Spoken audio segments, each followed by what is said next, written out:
আসসালামু আলাইকুম। আর আজকে আমরা আছি সেন্ট মার্টিন, যেটাকে আসলে অনেকে নারকেল জিঞ্জিরা বলে।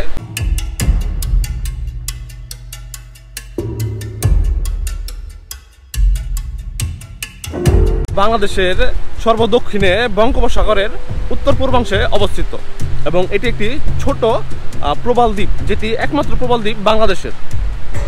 আর এই প্রবাল দ্বীপটি কক্সবাজারের টেকনাফ হতে 9 কিলোমিটার ভিতরে এবং এর পাশে আছে প্রায় 8 কিলোমিটার দূরত্বে মায়ানমার।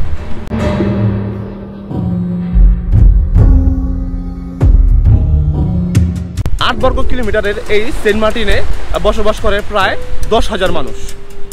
এবং এই সেন্ট মার্টিনকে অনেকে নারকেল জিঞ্জিরা, দারুচিনির দ্বীপ অনেকে আসলে অনেকভাবেই অভিহিত করে থাকে।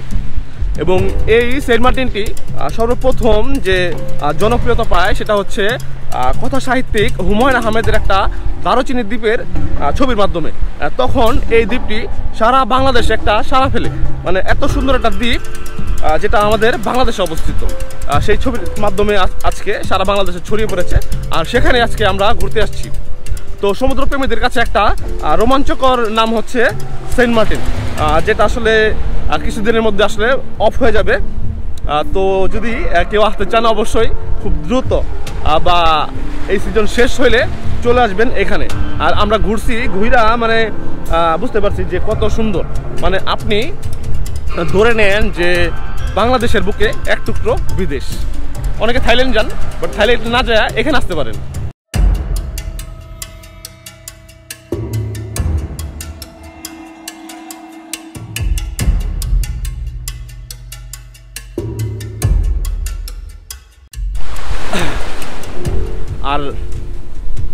আর কবে এই দ্বীপটি প্রথম শনাক্তকরণ করা হয়েছিল তা সঠিকভাবে জানা যায়নি।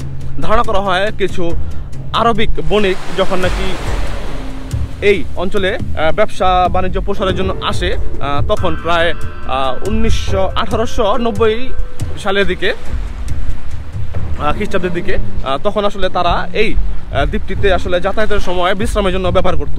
এবং তখন তারা এই অঞ্চলটির নাম দেয় জিঞ্জিরা নামে।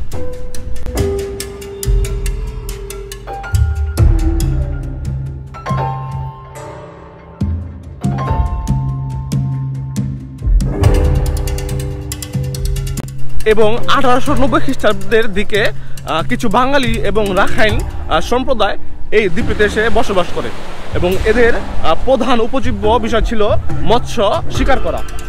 সমুদ্রের পাড়ে যেহেতু, তো মৎস্যটাকে প্রাধান্য দিয়ে এখানে জনবসতি গড়ে ওঠে এবং সর্বপ্রথম প্রায় 13টি পরিবার এখানে আদিবাসী হিসেবে বসবাস শুরু করে এবং কালক্রমে এখানে বাঙালিয়ানা বা বাঙালি পরিবার বেশি ছিল।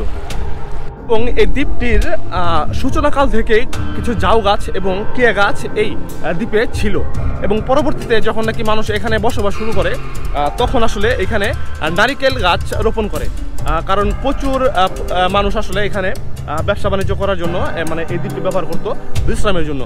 তো সেই কথা চিন্তা করেই পরবর্তীতে এখানে প্রচুর নারকেল গাছ লাগানো হয় এবং নারিকেল গাছ এত হওয়ার কারণে পরবর্তীতে এই জায়গাটির নামকরণ করা হয় নারকেল জিঞ্জিরা।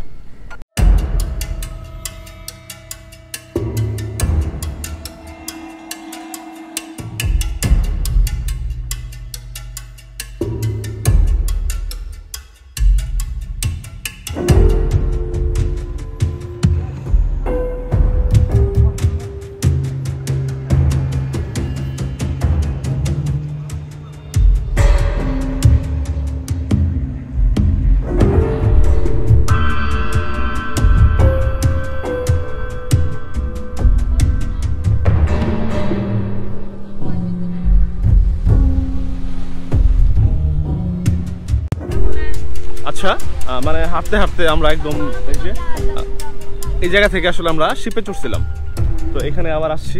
তো চলেন এই সাইডের মানে এই ছোট্ট একটা সেতু বা ব্রিজ বা কালভার্ট, এটা পার করে ওই সাইডে যাই। এবং 19 শতকে এসে যখন নাকি ব্রিটিশরা শাসন করছিল দেশ, তখন আসলে কিছু ব্রিটিশ ভূজরিপ আসলে এই দ্বীপটিকে আসলে ব্রিটিশ ভারতের অংশ হিসেবে আত্মপ্রকাশ করে। তো ব্রিটিশ শাসনের হাতে যখন নাকি এই সেন্ট মার্টিন দ্বীপটা আসলে চলে যায়, তখন এখানকার জেলা প্রশাসক সেন্ট মার্টিন নামের একজন জেলা প্রশাসক ছিল, যার নাম অনুসারে পরবর্তীতে এই দ্বীপটির নামকরণ করা হয় সেন্ট মার্টিন। যদিও আসলে এর বিপরীতে অনেকে মত দিয়েছে, কারণ এই সেন্ট মার্টিনে একটা ফ্যামিলি খ্রিস্টান নাই এবং কোনো ধর্মচর্চার কোনো গির্জা নাই।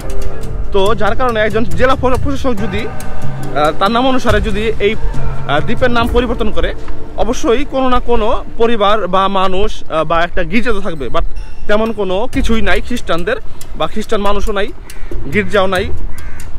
তো অনেক আসলে এটার বিপরীতে দ্বিমত দিচ্ছে যে না, তার নাম অনুসারে নাম দেওয়া হয়নি, অন্য কোনো কারণে নামকরণ করা হয়েছে। তো সঠিকভাবে আসলে এর ধারণাটা পাওয়া যায় না। তবে সকলের মুখেই শোনা যায় যে সারা সেন্ট মার্টিনেরই প্রচুর পরিমাণের নারকেল গাছ আছে, যার কারণে এর নামকরণ করা হয় নারকেল জিঞ্জিরা।